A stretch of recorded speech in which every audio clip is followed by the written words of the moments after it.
அதே அடுப்படியில் ஈவினிங்கு டீ ஸ்நாக்ஸுக்கு இன்றைக்கி ஆனியன் பச்சி வெஜ்ஜி போண்டா செய்ய போகிறோம். ஆனியனும் வெஜ்ஜும் போட்டு இதுக்கு வெறும் தனி கடலை மாவு தான் அக்கா 2 கப்பு எடுத்துருக்கிறேன்.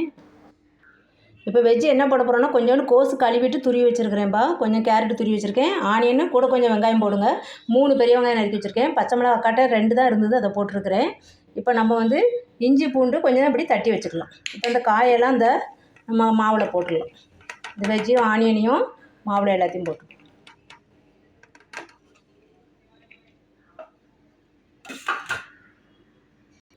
இப்போ ஆனியன் வெஜ்ஜு போண்டாவுக்கு என்னெல்லாம் போடுறேன்னு பாருங்க அக்கா. அந்த கடலை மாவு 2 கப்பு, இது வந்து 2 ஸ்பூன் ஃபுல்லாக கார்ன்ஃப்ளவர், அப்புறம் இது வந்து 2 சிட்டிகை மட்டும் சோடா மாவு, ஆப்ப சோடா மாவு. இது வந்து பூண்டு வந்து ஒரு 4-5 பல், இஞ்சி கொஞ்சம் தட்டி வச்சுருக்கிறேன் அக்கா. இது வந்து கொஞ்சம் கறிவேப்பிலை போட்டுக்கலாம். இப்போது பச்சை மிளகா அக்கா ரொம்ப கம்மியாக போட்டேன், வீட்டில் ஒரு 2-3 தான் இருந்தது. இது சில்லி ஃப்ளாக்ஸ், அதுக்காக கொஞ்சம் காரத்துக்காக. இப்போது கொத்தமல்லி கொஞ்சம் கட் பண்ணி வச்சுருக்கிறேன், அதையும் போட்டுக்கலாம். இப்போ தான் சால்ட்டு போட போகிறோம். சால்ட்டு வந்து ஒரு 1/2 ஸ்பூன் ஃபுல்லாக எடுத்துருக்கிறேன். தூள் உப்பு, கல் உப்பில் தூள் பண்ணி வச்சுருப்பேன் அக்கா வீட்டில், அதை எடுத்துருக்கிறேன். இப்போ எல்லாத்தையும் நல்லா மிக்ஸ் பண்ணதுக்கப்புறம் நம்ம தண்ணி தெளிக்கணும்.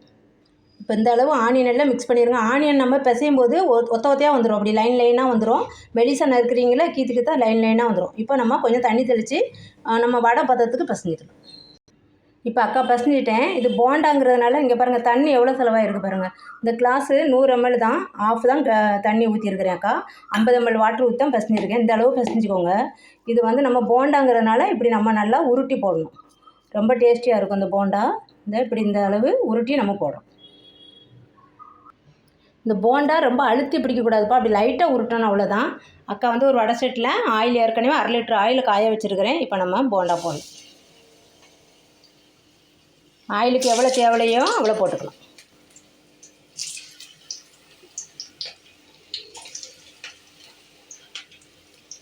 இதுவே கரெக்டாக இருக்கும்னு நினைக்கிறேன். அடுப்பு வந்து மீடியம் ஃப்ளேம்லேயே வைங்க, அப்போ தான் கொஞ்சம் போண்டா உள்ளெல்லாம் நல்லா வேகும். இப்போ நம்ம எல்லாத்தையும் கொஞ்சம் பிரட்டி போட்டுக்கலாம். எல்லாத்தையும் மட்டும் பிரட்டி விடுங்க. மீடியம் ஃப்ளேம்லேயே வச்சு வெந்தால் தான் உள்ளெல்லாம் நம்மளுக்கு நல்லா வேகும். இது பெரிய பெரிய போண்டாவாக போட்டால் எங்கள் வீட்டில் ரொம்ப பிடிக்கும். நீங்கள் குட்டியாக போட்டாலும் போட்டுக்கோங்க. அப்படி மீடியம் ஃப்ளேம்லேயே வைங்க, நல்லா வேகட்டும். இன்னும் கொஞ்சம் வேகணும்ப்பா, நல்லா டேஸ்டியாக இருக்கும். வெஜ்ஜு உள்ளே இருக்கிறதுனால நம்மளுக்கு ரொம்ப ரொம்ப டேஸ்டியாக வித்தியாசமாக இருக்கும். குழந்தைங்களுக்கு ரொம்ப நல்லது. ஈவினிங் ஸ்நாக்ஸுக்கு நல்லா இது வேகட்டும். அவ்வளோதான், டேஸ்டியான ஆனியன் வெஜ்ஜு போண்டா ரெடி. நம்ம எடுத்துடலாம். கொஞ்சம் மீடியம் ஃப்ளேமில் வச்சு 2 மினிட்ல ரெடி.